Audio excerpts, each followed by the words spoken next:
Assalamualaikum warahmatullahi wabarakatuh.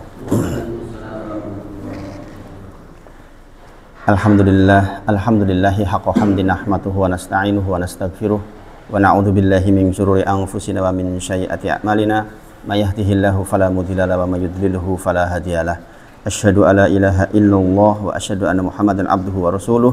Allahumma shalli ala Muhammad wa ala ali Muhammad. Subhanaka la ilma lana illa ma 'allamtana innaka antal alimul hakim. Rabbi shrah li sadri wa yassir li amri wahlul 'uqdatam min lisani yafqahu qawli. Amma ba'd. Kita bersyukur kepada Allah di tengah hujan lebat seperti ini masih diberi kesempatan untuk bisa duduk di majelis. Ini sebuah kenikmatan yang luar biasa.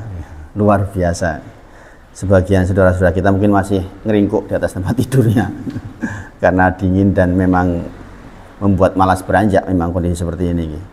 Tapi kita dibimbing oleh Allah untuk diberi taufik bisa duduk seperti ini. Ini sebuah kenikmatan yang luar biasa. Kadang-kadang memang kita harus dipaksa oleh Allah untuk bisa melakukan sesuatu hal. Kalau tidak ada tuntutan, tidak ada target, tidak ada sesuatu yang direncanakan, kadang-kadang kita malas. Saya yakin kalau yang nggak punya kajian pagi seperti ini ya sekarang mungkin masih santai lah. Kalau kita dipaksa dengan membuat sesuatu, dan ini memang karakter orang-orang soleh itu seperti itu. Dia memang berpindah dari satu ibadah ke ibadah lainnya, satu ibadah ke ibadah lainnya, terus-menerus seperti itu. Menghindari apa yang sudah kita bahas di Al-Mu'minun 99. Hatta idza jaa ahadahumul maut qala rabbi rji'un. Sampai kemudian ketika datang kepada mereka kematian, qala, mereka mengatakan rabbi rji'un, ya Allah kembalikan aku ke dunia. Dalam rangka apa? Agar bisa melaksanakan a'malus sholihan fima tarok, amal-amal soleh yang dulu ditinggal, Ini apa namanya, kalimat yang jelas sekali. Mereka ingin kembali ke dunia agar bisa melakukan apa-apa yang dulu ditinggal. Artinya apa? Sesungguhnya kita tuh bisa. Allah itu membisakan kita sebenarnya, cuma kita tinggalin. Kita bisa duduk seperti ini, bisa kan ternyata kan? Ya enggak? Ternyata bisa kan kita didudukkan oleh Allah seperti ini. Dan ini adalah sebuah pilihan kan sebenarnya. Kita boleh duduk di rumah atau di sini kan sebenarnya. Tapi yang disesali oleh mereka penduduk kubur adalah kenapa saya nggak melakukan itu? Kenapa teman saya Ahad pagi bisa ngaji kok saya enggak? Itu menyesal banget tuh mereka itu. Makanya katakan qala rabbi rji'un, ya Allah kembalikan saya ke dunia. La ali a'malus sholihan fima taroks, agar saya bisa melaksanakan kegiatan ibadah yang dulu saya tinggal. Dulu buat mereka, sekarang buat kita. Dimensinya kan begitu. Dimensi waktu dulu buat mereka yang sudah mati adalah sekarang buat kita maksudnya. Karena kita tidak perlu lagi minta untuk dihidupkan. Sekarang kita masih hidup. Jadi jangan sampai kita menjadi orang yang menyesal terhadap fima tarok, sesuatu yang ditinggal yang seharusnya kita bisa lakukan. Kata Allah, kala, sekali-kali tidak. Sesungguhnya kalimat itu kalimat yang kau ucapkan saja, kata Allah. Karena kalau kau ku kembalikan ke dunia akan kembali seperti dulu. Maksudnya begitu. Itu hanya kalimat lip sync saja. Dan Allah menyebutkan wa min waraihim barzakhun ila yaumil yub'atsun. Sesungguhnya di hadapanmu itu ada barzakh. Makanya katakan alam barzakh, barzakhun, dinding yang tebal yang akan menghalangimu ila yaumil yub'atsun, sampai hari dibangkitkan. Maka sekali lagi kita didudukkan seperti ini oleh Allah, ini sungguh suatu nikmat luar biasa. Sekali lagi kadang-kadang kita harus memaksakan diri kita. Kalau tidak ya enggak. Makanya saya teringat kalimatnya Pak Andri yang salah satu takmir masjid di Surau Sultan itu selalu mengatakan begini, karena dia pengusaha yang efektif banget ya cara mengatur hidupnya. Dia bilang, saya itu selalu bikin kurikulum harian Ustadz, kurikulum zikir, kapan saya zikir istighfar, kapan saya subhanallah, itu dia bikin setiap hari. Beliau adalah orang yang setiap pagi seperti ini memaksakan diri untuk nunggu di masjid sampai sholat suruk setiap hari, bukan hanya ketika ada kajian, tapi setiap hari dia menjadikan waktu pada subuhnya sampai suruk di masjid. Dan dia zikir, dia sholat suruk setiap hari. Ada dua orang, salah satunya sesepuan yang kebetulan yang menjadi jalan saya ketemu mereka semua, itu Pak Hartadi, bapaknya salah satu teman saya di Teknik Kimia UGM dulu. Beliau berdua inilah orang yang setiap pagi itu memaksakan diri untuk duduk di masjid menunggu waktu suruk. Masya Allah. Itu namanya orang yang membuat kurikulum, memaksakan diri memang. Menghindari tadi itu fima tarok. Janjane kan yo iso sebenarnya. Kita pun kan sebenarnya bisa, ya enggak? Kenapa subuh itu bacaan Al-Fatihahnya, bacaan setelah Al-Fatihahnya kok panjang, ya kan? Kenapa subuh itu bacaan setelah Al-Fatihah yang panjang? Sunnahnya kan disebutkan surah Qaf, ya kan? Surah Al-Waqiah 10 sampai 11 menit lah kalau dibaca. Rata-rata yang dibaca oleh Rasulullah SAW di waktu subuh sesungguhnya 10 sampai 11 menit di satu rakaat rata-rata.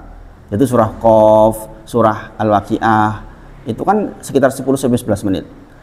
Kata para ulama, kita sudah bahas di Miftahul sebenarnya ini. Kata para ulama, karena kita itu belum disibukkan dengan segala sesuatu sesungguhnya.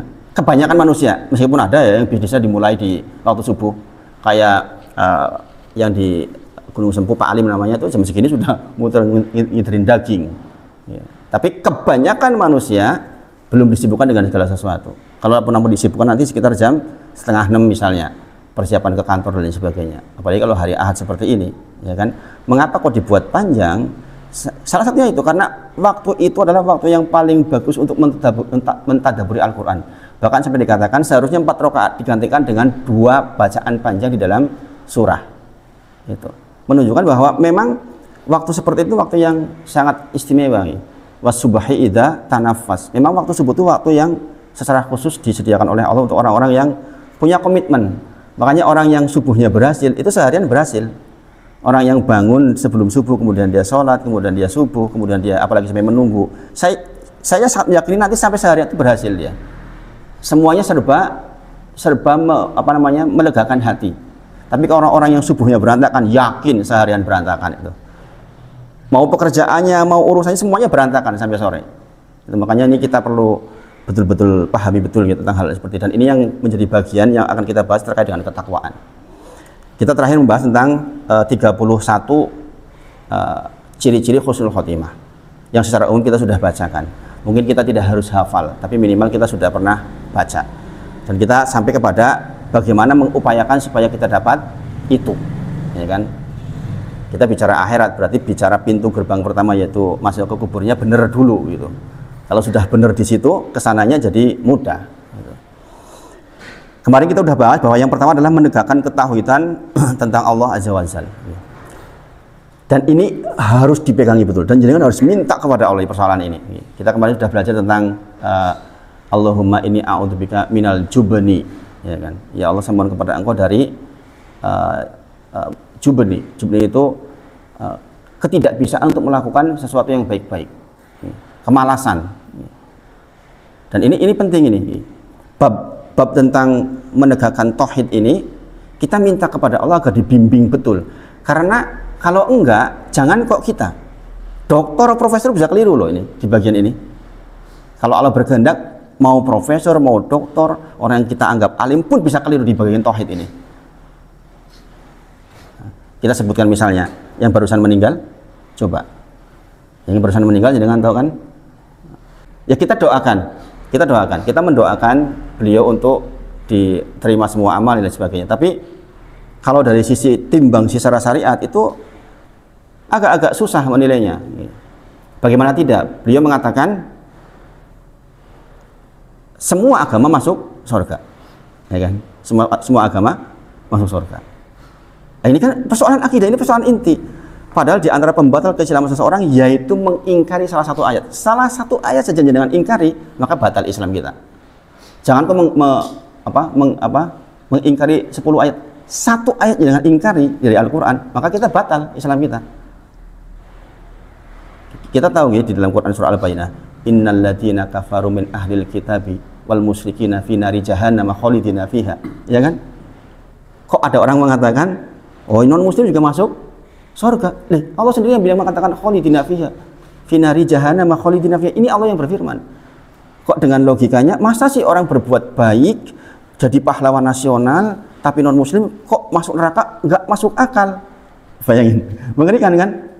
Itu yang bicara itu pinter bahasa Arab, sekolahnya di Mesir, S2-nya di Libya, linguistik bahasa Arab, S3-nya di London, tapi bisa mengucapkan seperti itu. Coba kalau kita enggak dirahmati oleh Allah. Makanya persoalan tauhid ini persoalan yang luar biasa. Kita minta betul sama Allah. Dan justru inilah keadilan dari Allah Subhanahu wa taala. Bahwa setiap kita itu punya kesempatan untuk dirahmati oleh Allah sebenarnya. Enggak urusan mau kita SD sekalipun, kalau Allah berkehendak untuk kita dapat hidayah. Ini yang membuat kita tuh harus tetap semangat di dalam belajar. Mas Denny dan teman-teman ini. Betul loh Mas Denny. Jadi kita tuh jangan pernah. Waalaikumsalam warahmatullahi wabarakatuh. Bukanlah sebuah jaminan bahwa mencari ilmu adalah kewajiban buat kita ya. Tapi persoalan hidayah itu persoalan keikhlasan hati kita kepada Allah Subhanahu wa taala. Yang kita cari itu apa sih sebenarnya gitu. Dan mati dalam kondisi seperti itu loh, bayangin. Mati dalam kondisi seperti itu. Orang akan ditutup dengan kebiasaannya. Ingat loh, orang itu akan mati dengan kebiasaannya. Kalau kebiasaannya memberikan subhat menjelang mati yang dikeluar ya subhat. Mengerikan kan? Mengerikan. Makanya sekali lagi kita mohon kepada Allah betul-betul mendapatkan hidayah. Karena di antara mendapatkan husnul khotimah, yang pertama itu menjaga tauhid kita. Menjaga tauhid kita. Yaitu kita menjaga kalimat la ilaha illallah dengan sempurna. Dan kita sudah bahas kemarin, salah satunya hadis dari Nabi Muhammad SAW tentang 5 hal. Persaksian kepada Allah, persaksian kepada Nabi Muhammad SAW, persaksian bahwa Isa itu ya hambanya Allah, ya, kemudian Rasulnya Allah, persaksian bahwa kita tuh yakin ada surga, kita yakin ada neraka. Bayangin, yang bersangkutan mengatakan apa? Masa iya masuk surga mudah sekali dengan ucapan la ilaha illallah? Nggak masuk akal. Gimana coba? Rasulullah mengucapkan apa? Man akhiru kalamihi la ilaha illallah daulal jannah. Rasulullah yang menyampaikan. Rasulullah yang menyampaikan, sahih dalilnya. Masa masuk surga la ilaha illallah? Masa kuncinya surga miftahul jannah la ilaha illallah? Oh, bayangin. Mengerikan kan? Makanya kita tuh mohon sama Allah, betul-betul mohon. Jadi ini diperhatikan Bapak-bapak semuanya. Kemurnian kita beribadah karena Allah. Kita tuh cari, benar-benar cari wajahnya Allah. Nggak cari yang lain. Semuanya kita upayakan agar Allah cinta sama kita. Itu sebenarnya prinsipnya. Ada orang yang diberi profesor, ada yang diberi hanya SD. Apakah yang SD masuk neraka? Enggak, belum tentu. Ya kan? Bisa jadi orang yang hanya lulus SD punya kemuliaan yang tinggi, bisa enggak? Bisa, Allah Maha Adil kok. Justru dengan kejadian seperti ini kita jadi optimis. Makanya sekali lagi menjaga tauhid itu bukan persoalan dia berpendidikan tinggi atau tidak. Kita pokoknya mencari ilmu sebisa kita, ikhlas karena Allah. Kita menghadapkan wajah kita kepada Allah, berharap wajah Allah betul-betul. Ini penting banget ini. Jadi persoalan tauhid itu persoalan kemurnian hati kita karena Allah total loh itu. Nah, itu yang akan membimbing kita mendapatkan husnul khotimah yang pertama, bagian yang paling penting.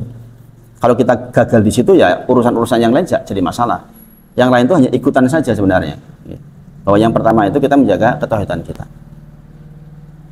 Kemudian dalam hadis Utbah bin Malik disebutkan, sesungguhnya Allah mengharamkan atas neraka siapa yang mengatakan dia Tuhan kecuali Allah karena mengharap ridho Allah. Ini coba hadisnya jelas banget toh. Sesungguhnya Allah mengharamkan bagi siapa saja yang mengucapkan la ilaha illallah. Kok bisa dikatakan la ilaha illallah bukan kunci surga? Terus kunci surga apa? Kunci surga katanya amal baik. Maksudnya itu seperti ini, misalnya gambarnya seperti ini, subhatnya seperti ini, bayangkan. Jadi makanya bagian ini diperhatikan betul. Masa orang mabuk-mabukan, membunuh, berzina, mati, punya la ilaha illallah masuk surga? Bayangin kayak gitu itu. Sementara banyak yang jadi pahlawan nasional, bertempur, memberikan uangnya banyak kepada orang-orang, nggak punya la ilaha illallah, mati masuk neraka. Padahal memang begitu kan? Memang begitu kan? Keyakinan itu yang diserang loh, bayangin. Antum semua meyakini seperti itu kah? Itu keyakinan kuno, keliru, perlu diperbaiki. Bayangin. Ini dokter loh kayak gini nih. Mengerikan kan? Coba kalau kita orang awam yang nggak ngaji dengar seperti itu gimana? Kebetulan sesuai dengan hawa nafsu kita, kebetulan. Kadang-kadang kan sesuai hawa nafsu kita suka, ya kan? Oh ya berarti nek ngono kuwi ya ora salat ya apa sing penting ki berbuat apik. Kan gitu akhirnya. Caranya sopo, sholat rajin mlebu surga. Kan gitu nanti akhirnya. Rentetannya itu loh kalau dituruti itu mengerikan sekali. Makanya kita sekali lagi berharap betul semoga Allah jaga tauhid kita. Karena itu bekal kita satu-satunya lah. Apalagi kalau kita nggak punya itu terus ngapain coba? Ya kan? Kalau la ilaha illallah kita hancur ya sudah. Ngaco semuanya yang lain. Sabda Nabi, maka Allah memasukkannya ke dalam surga sesuai amal perbuatannya.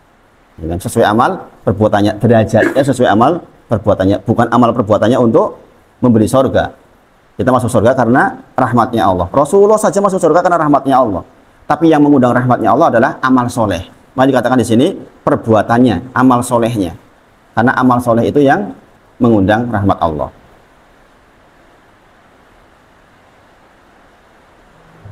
Seorang muslim ketika ditanya dalam kubur, maka ia akan bersaksi bahwa tiada Tuhan kecuali Allah dan bahwa Muhammad adalah hambanya dan utusannya. Itulah firman Allah Ta'ala, yusabbitullahu ladina amanu bil qawli sabit fil hayati dunya wa fil akhirah. Quran surah Ibrahim ayat 27. Okay.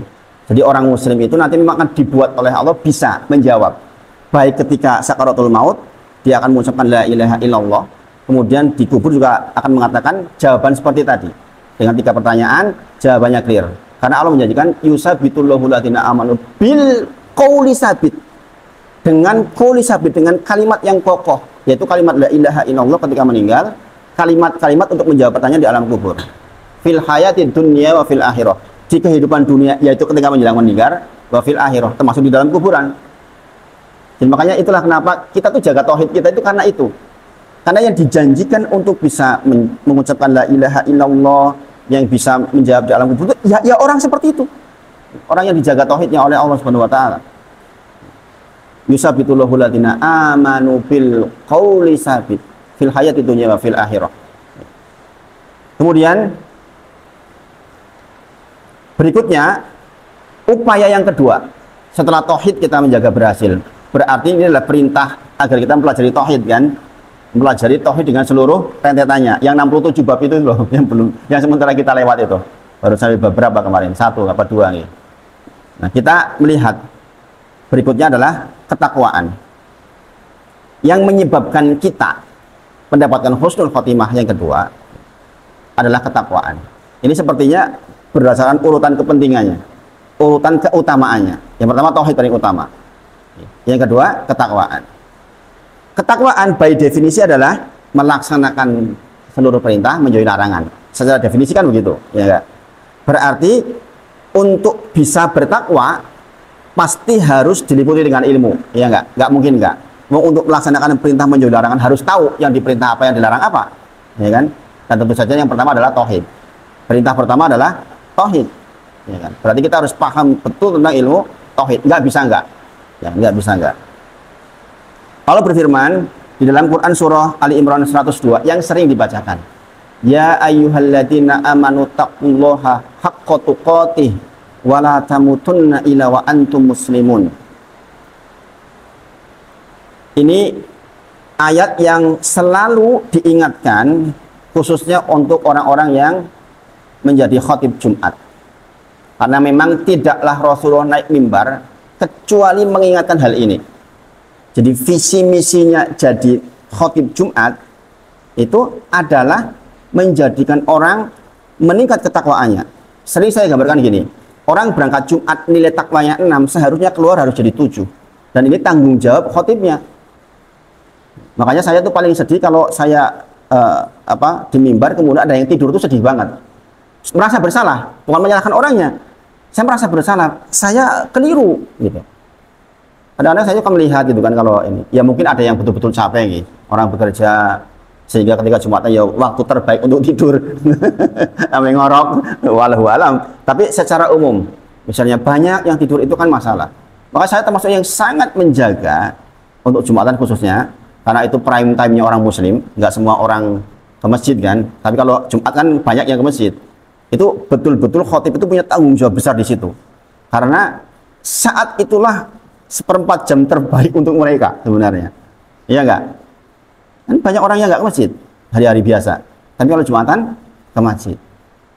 Makanya yang namanya Jumatan itu apalagi khatib diberi hak prerogatif untuk monolog. Jadi kan ngomong sedikit pun kan batal Jumatannya, ya enggak? Enggak boleh ya kan? Kalau di masjid yang pakai Bilal itu kan masih diterangkan dengan ansit, ya kan, suruh diem, ya kan, dengar. Jadi dengan kotak-kotak sedikit batal, nggak kepakai Jumatannya. Karena memang monolog. Karena monolog itulah, maka khotib itu punya tanggung jawab besar banget di situ. Makanya jadi khotib Jumat itu sebenarnya berat sebenarnya. Bayang membawa wasiatnya Rasulullah SAW di zaman ini.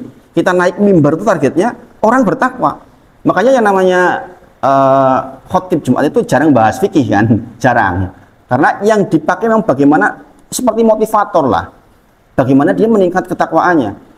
Karena harusnya orang sebelum Jumatan 5 atau 6, ya setelah Jumatan harus minimal ada, ya Allah, tadi, ya Allah, kayak gitu loh, minimal aja itu tuh. Dan saya pun pernah merasakan waktu saya jadi pendengar, ya kan. Dulu waktu saya masih kecil, sering kan mendapatkan khotib yang begitu keluar itu meningkat ketakwaannya. Saya masih ingat betul, saya pernah datang ke tempat saya ke Cilacap kota itu jauh, sekitar 60 kilo.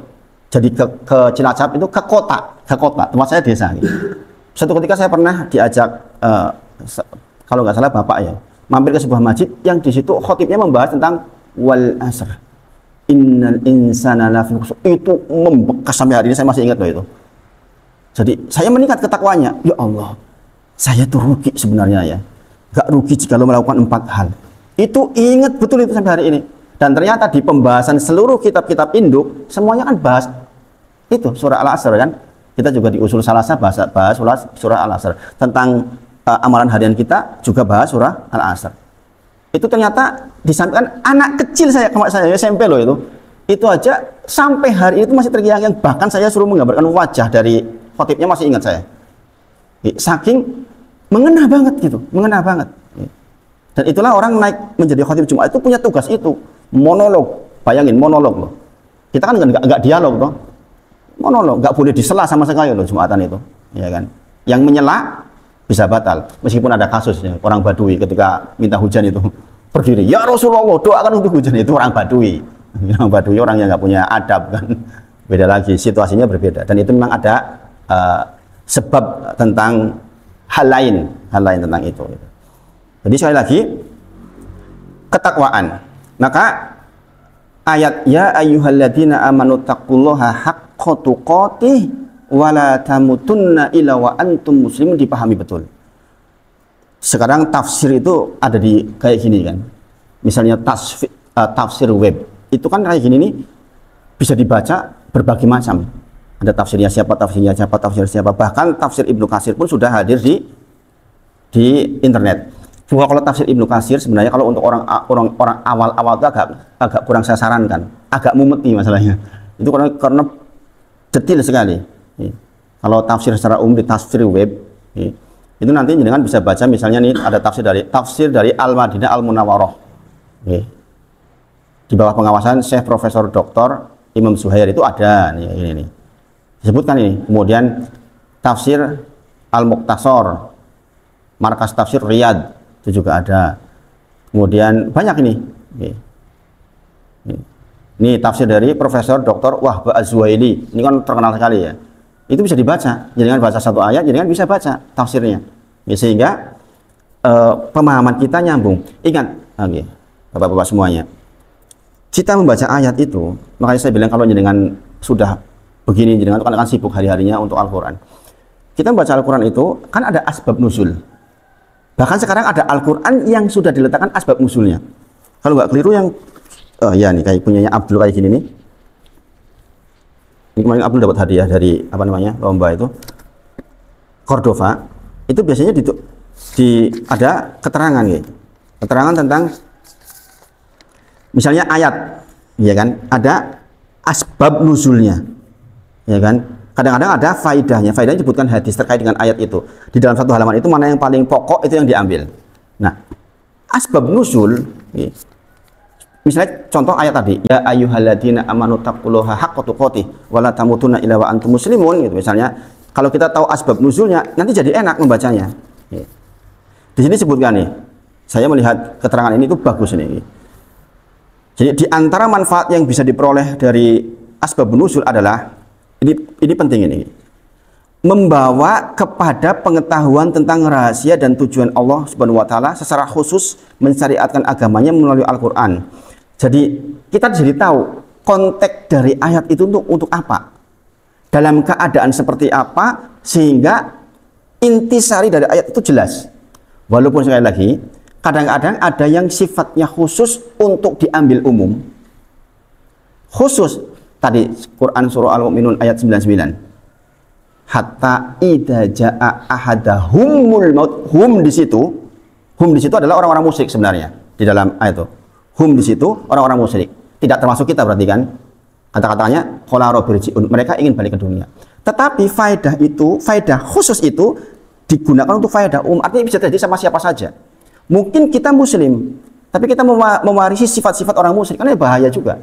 Artinya ayat itu khusus untuk orang-orang musyrik, tetapi bisa diambil faedah umumnya. Itu seperti itu. Karena sebab nuzulnya. Di sini dikatakan membantu dalam memahami ayat Al-Qur'an. Iya jelas. Kalau kita paham asbabun nuzul, maka kita akan paham, akan dimudahkan pemahaman karena kita ngerti, oh ayat itu tuh turun ketika ini toh. Misalnya, abasa wa tawalla an ja'ahul a'ma. Rasulullah bermuka masam karena ada orang a'ma. A'ma itu buta. Ya kan? Ada pembesar, ada orang buta. Pembesarnya ada. Yang ini minta nasihat kepada Rasulullah. Kemudian Rasulullah bermuka masam, ditegur langsung itu di ayat itu. Ya kan? Nah, kita kan tahu konteksnya. Oh, ini kan berarti faedahnya faedah umum. Ya kan? Itu kasuistik pada Rasulullah SAW. Tapi faedahnya bisa umum, berarti kita tuh harus meletakkan keadilan. Walaupun mungkin yang datang bupati, tapi kalau yang datang duluan orang yang mohon maaf miskin buta sisan, ya tetap yang dilayani ya duluan datang. Misalnya seperti itu, ya kan? Karena tahu konteksnya sehingga kita bisa mengambil manfaat sangat banyak, ya kan? Kalau kita tahu konteksnya kan jadi manfaatnya sangat banyak. Enggak ujuk-ujuk menghukumi itu maksudnya itu. Makanya semakin kita belajar itu semakin bijaksana seharusnya, insya Allah. Semalam saya diskusi dengan kakak saya di masjid, salah satu masjid, duduk sampai setelah sholat isya itu membahas tentang betapa kita tuh harus sangat menghargai semua orang, yang khususnya yang muslim. Tentu saja pada porsinya gitu. Kalau orang-orang dengan kedudukan yang tinggi memberikan subhat, ya kita harus terangkan apa adanya. Tapi kan pada orang-orang yang secara umum mungkin dia masih melakukan kekeliruan agar isi Islam, isi dalam sholatnya masjid itu dihormati. Kita menghargai betul. Zaman koyong ini kira sini wong yang masjid itu luar biasa loh. Zaman fitnah seperti sekarang ini masih ada orang rajin ke masjid, itu luar biasa. Lah kok di masjid terus do cerah dimusuhin, itu kan masalah. Mung goro-goro si jini opo itu. Itu kan masalah. Iya enggak? Kemudian dapat mengkhususkan atau taksis dalam menentukan hukum berdasarkan sebab turun ayat jika berpegang kepada pendapat ulama yang berpendapat bahwa yang mesti diperhatikan adalah kekhususan sebab, bukan keumuman lafal. Ini tadi, jadi ada sebab khusus tapi mempunyai keumuman manfaat. Tapi ada yang sifatnya kesannya umum tapi dikhususkan kepada sesuatu. Nah itu taunya dari asbab nuzul. Nah makanya persoalan ketakwaan ini diambil di dalam kitab ini, diambil intisari yang paling pokok di Al-Imran 102. Karena disebutkan ya ayyuhalladzina amanu taqullaha haqqa tuqatih. Wahai orang-orang yang beriman, bertakwalah kepada Allah haqqa tuqatih, dengan sebenar-benarnya takwa. Jadi yang dituntut oleh kita tuh betul-betul bertakwa. Sampai kemudian menjadi penutupnya wala tamutunna illa wa antum muslimun, dan jangan sekali-kali mati kecuali kita sebagai seorang muslim. Kembali ke tauhid kan? Kembali ke syarat pertama kita mendapatkan husnul khotimah, bahwa tauhid. Karena apa? Ditutupnya tetap takwa pun dengan wala tamutunna illa wa antum muslimun. Jangan sekali-kali mati kecuali kita memegangi la ilaha illallah dengan sempurna. Walaupun ada gempuran subhat ya. Subhatnya begitu luar biasa. Orang-orang pintar loh yang memberikan subhat itu, bukan orang-orang bodoh. Kadang-kadang kita akan merasa, ya dia yang belajar linguistik, bahasa Arab, S3 saja begitu, masa kita siapa? Kadang-kadang kan begitu timbul seperti itu keadaan di mana kita nggak yakin. Nah itulah justru fitnah zaman itu seperti itu. Fitnah zaman. Makanya akan didatangkan Dajjal, ya kan? Ini Dajjal kurang apa coba? Bayangin Dajjal itu datang ke tempat tidak subur, tiba-tiba datang langsung subur, piye? Coba. Apakah nggak bukti di depan mata itu? Kalau kita nggak hati-hati gimana coba? Makanya sampai dikatakan ibu-ibu dan saudara perempuanmu ikatlah di rumah-rumah kalian, karena pasti kepencut itu. Pasti kepencut, nggak mungkin nggak. Sampai disuruh diikat. Bayangin.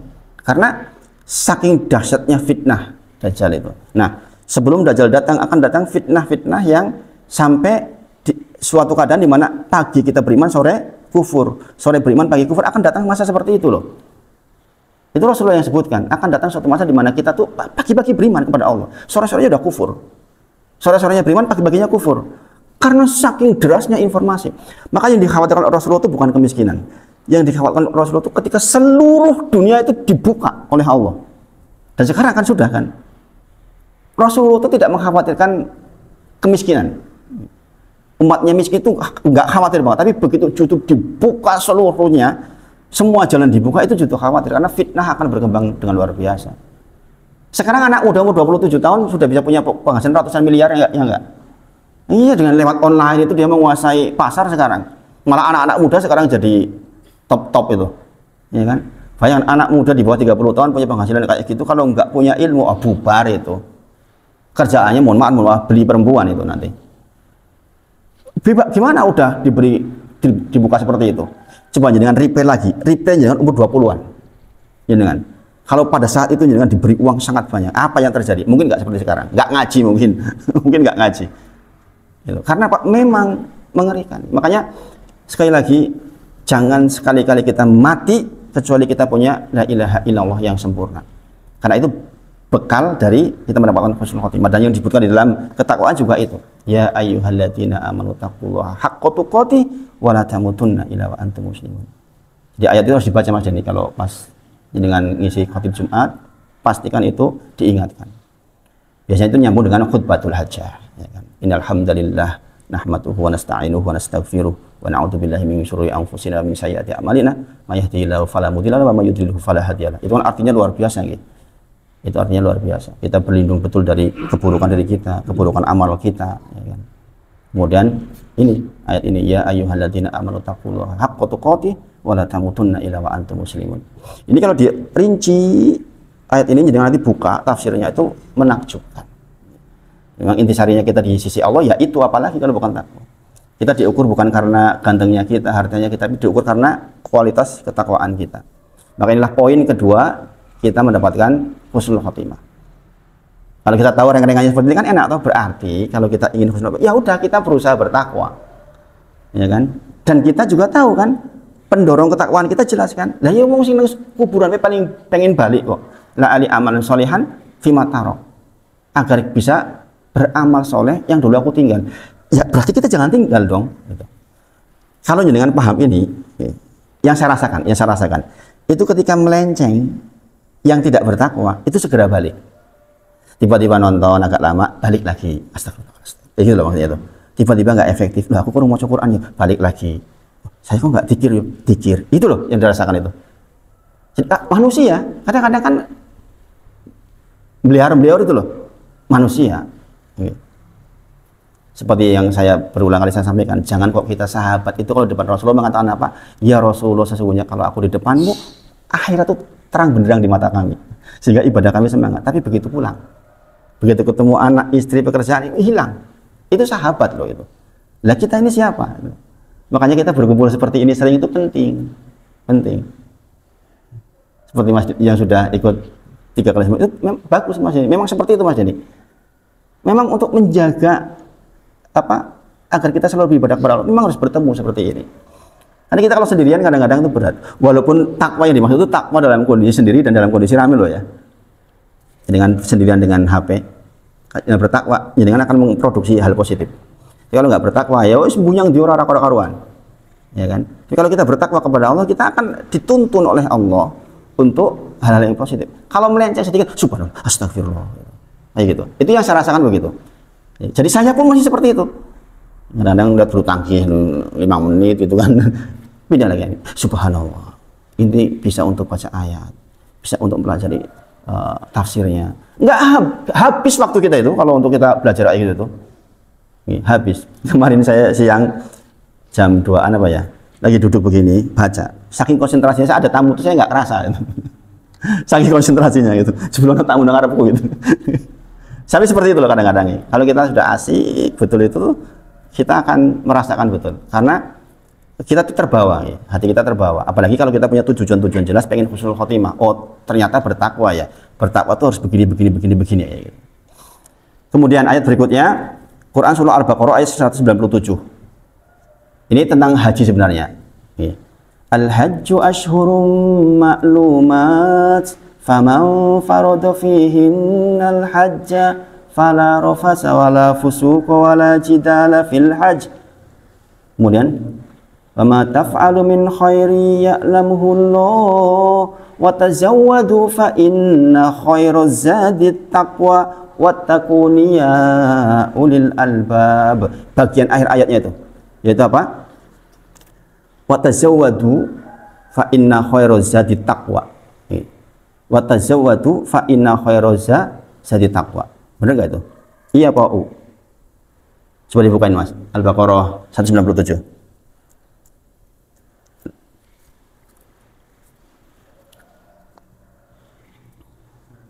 197.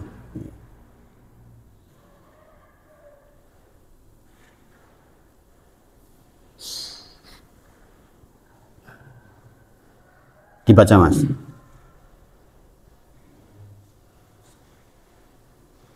Al-Hajju ashhurun ma'lumat faman farada fihinna hajja fala rafaha wala fusuqa wala jidala fil hajj wa ma taf'alu min khairin ya'lamullah wa tazawwadu fa inna khairaz zadi taqwa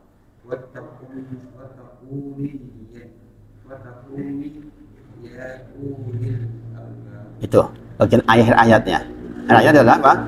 Wa tazawwadu fa inna khairaz zadi taqwa wattaquni ya ulil albab. Ya kan? Itu artinya apa? Artinya adalah dan sebaik-baik bekal maka berbekalah, dan sebaik-baik bekal adalah takwa, dan bertakwalah kepadaku hai orang-orang yang berakal. Yang disuruh bertakwa siapa? Orang-orang yang berakal, ulil albab ya. Jadi ini memang mempelajari agama itu efektif buat orang yang berakal, orang yang mau berpikir.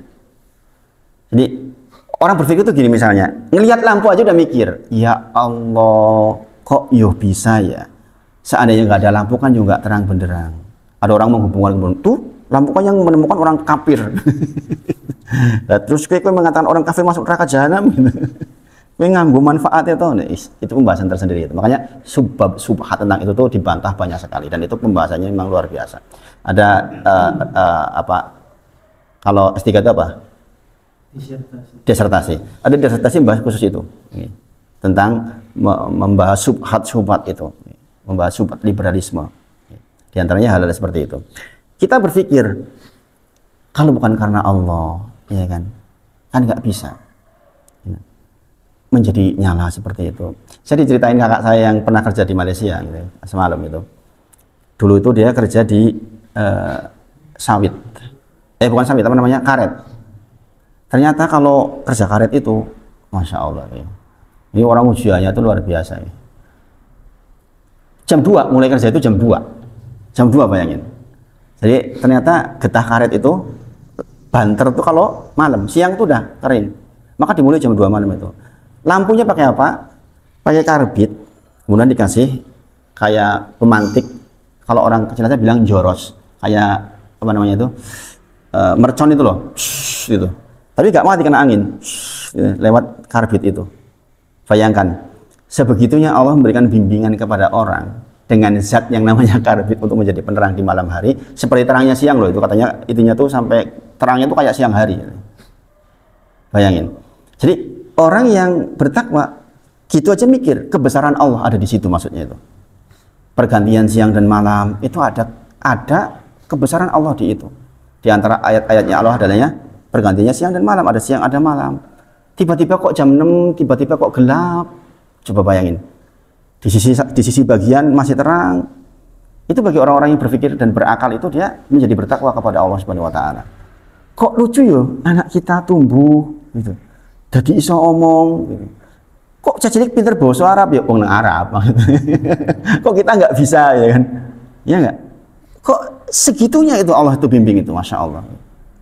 Sehingga setiap apa yang dilihat, melihat makhluknya Allah, di antara cara mendapatkan ketakwaan yaitu melihat makhluknya Allah sebagai tanda-tanda kebesaran Allah. Itu cara bertakwa salah satunya. Jenengan melihat makhluknya Allah, kemudian jenengan berpikir, kemudian jenengan jadi mengingat kebesaran Allah. Itu tak bagian dari mencapai takwa itu. Lihat perkembangan anak-anak kita coba. Dari kecil, ngomong, tiba-tiba bisa ngomong, tiba-tiba gedenya ngukuli kita, tiba-tiba ngimaminya lebih bagus dari kita. Di sini, jamaah sini, sate apa itu, sate Eva itu. Sate Eva, ya kan? Dulu sering di sini tuh. Mas Adi itu, ini orang Sidarja itu, sebelah selatan saya. WA ke saya, Mas Wahid, saya lebih senang dengerin imamnya anak panjenengan daripada jenengan, anak jenengan. Saya bilang, Itu namanya bapak yang berhasil itu. Itu namanya kalau anaknya lebih bagus berarti bapaknya berhasil. Alasan baik padahal.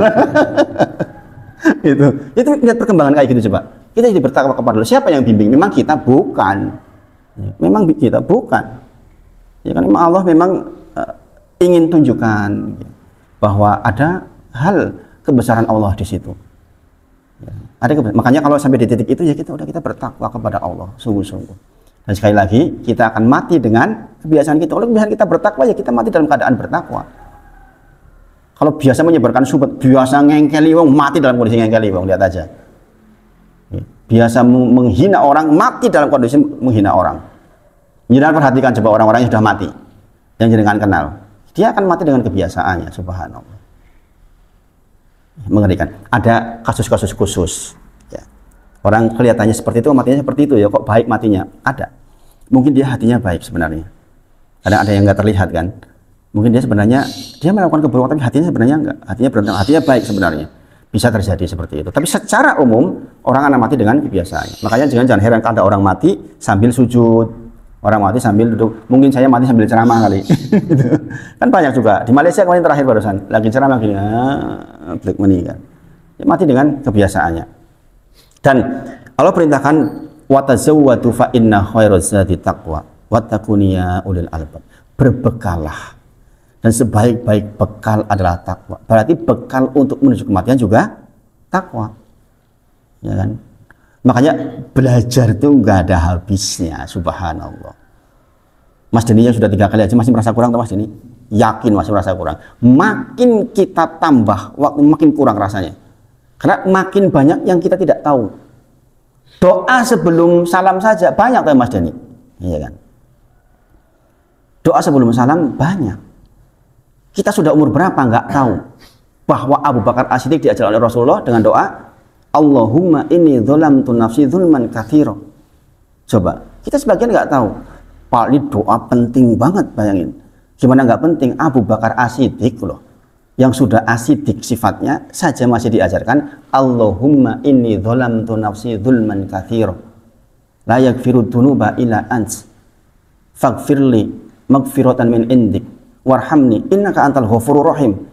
Bayangin, itu Abu Bakar loh, Khulafaur Rasyidin yang imannya sangat tebal, masih suruh berdoa begitu. Itu bagian dari ketakwaan itu, ya kan? Lah kita di zaman yang sudah serba terbuka seperti ini sampai nggak tahu, ya bagaimana, ya kan? Makanya kita butuh komitmen, memang memaksakan diri untuk bisa. Sekali lagi, memaksakan diri untuk bisa. Ini 2 ayat yang sangat penting, harus kita ingat nanti di rumah dengan googling tentang keterangannya. Ayat berikutnya Quran surah Al-Anfal ayat 29. Ya ayyuhalladzina amanu in tattaqullah yaj'al lakum furqana. Jadi, wahai orang-orang yang beriman, jika kamu bertakwa kepada Allah, niscaya Dia akan memberikan kamu furqan. Ini penting. Jadi ini penutupnya hari ini. Kebetulan saya nanti habis ini mau ke AMM ini, ngajari Abdul untuk kiroah. Informasi kalau dia mau belajar kiroah itu di AMM. Setiap minggu jam 6:15 sampai jam 7:30. Mas Jeni kalau nanti berminat anaknya untuk berlatih kiroah atau berlatih murotal itu di sana. Berlatih jadi imam itu di sana. Itu 20 kali pertemuan. Nanti diajari tentang bagaimana cara jadi imam yang baik. Bayarnya 200.000. Setiap dibuka setiap 6 bulan sekali. Pembukaannya bulan Desember, Januari mulai kemarin. Kalau jenengan mau daftar sekarang belum terlambat, baru 3 kali pertemuan dengan hari ini. Itu belajar jadi imam aja Mas di sana. Jadi program untuk jadi imam, jadi bacaan imam. Gitu. Nah, di sini dikatakan, wahai orang-orang yang beriman, jika engkau bertakwa kepada Allah, akan diberikan furqan. Apa furqan? Furqan itu pembeda. Salah satu nama Al-Quran adalah Al-Furqan, pembeda. Maksudnya begini maksudnya. Ini penting ini, jenengan perhatikan. Kalau jenengan niat bertakwa kepada Allah dengan kemampuan yang jenengan punya sekarang, dengan ilmu yang jenengan punya sekarang, isone saya ngajilah, saya pokoknya berangkat ngajilah, misalnya. Kemudian saya isone sholat lah, saya kemampuannya sedekah hanya 1.000 2.000, sedekahlah. Itu jenengan berarti berusaha bertakwa kan? Kata Allah, jenengan akan diberi furqan. Furqan itu pembeda, yaitu jenengan itu hatinya nanti akan dibuat bisa membedakan mana yang baik, mana yang buruk. Ini penting nggak nih? Penting. Profesor aja kadang-kadang bisa keliru dalam hal ini. Bayangin. Seorang profesor pun bisa keliru di dalam hal masalah furqan ini. Masalah membedakan mana yang baik, mana yang buruk itu betul-betul murni dari Allah Subhanahu wa taala. Dan dikatakan seseorang yang berusaha untuk bertakwa, melakukan ketakwaan, maka Allah akan berikan itu di hatinya. Sehingga jenengan tentrem ketika jenengan belajar itu tentrem karena jenengan yakin bahwa dipilihkan oleh Allah tentang sesuatu yang baik. Kalau enggak, jenengan akan dibuat rasanya enggak nyaman. Jenengan bisa membedakan antara yang baik dan yang buruk itu bisa dibedakan. Itu bagi orang-orang yang bertakwa. Makanya kalau orang yang keliru jalan terlalu jauh, saya yakin kurangnya takwa. Kalau bertakwa itu nanti dia ketika melenceng itu akan kerasa tuh hatinya. Dikasih warning. Nih, ini nggak benar nih yang kayak gini nih. Ada rasa itu. Karena kita akan diberikan furqan oleh Allah, diberikan pembeda. Sangat sensitif terhadap hal baik dan hal buruk. Kerasa gitu. Kita tahu Bapak Ibu, Bapak-bapak semuanya, manusia itu memang berpotensi salah. Ya enggak? Sangat berpotensi, apalagi dengan informasi yang masuk sangat deras. Sangat kita punya pemikiran-pemikiran yang keliru sangat. Tapi kalau jenengan dikasih furqan tuh ada rasa di mana nggak nyaman ketika keliru. Makanya Rasulullah ketika ditanya tentang ism, tentang dosa apa definisinya, segala sesuatu yang jikalau engkau lakukan engkau tidak tentram hatinya dan engkau ingin orang lain tidak tahu kau melakukan itu dosa, kata Rasulullah. Itu bagi siapa? Bagi yang hatinya masih punya furqan. Hatinya masih bisa ada tanda, ada sign ketika terjadi sesuatu yang buruk. Tapi bagi orang yang sudah hatinya hatinya sudah jadi hitam seluruhnya, nggak berlaku hukum itu, nggak bisa. Dia nggak bisa membedakan yang baik yang buruk. Bayangin, itu kan dahsyat sekali toh. Makanya kalau kita punya takwa, insya Allah kita dijaga oleh Allah Subhanahu Wa Taala. Nah, yang kita bahas lagi ini, karena saya jam 6:15 harus sampai ke sana ke Kota Gede, di Kota Gede. Mudah-mudahan bermanfaat pagi ini. Kita tutup dengan kafaratul majelis. Subhanakallahumma wa bihamdik, asyhadu an la ilaha illa anta, astaghfiruka wa atubu ilaik. Wa akhiru da'wana alhamdulillahirabbil alamin. Assalamualaikum warahmatullahi wabarakatuh. Cukup seperempat jam ke sana insyaallah kalau pagi.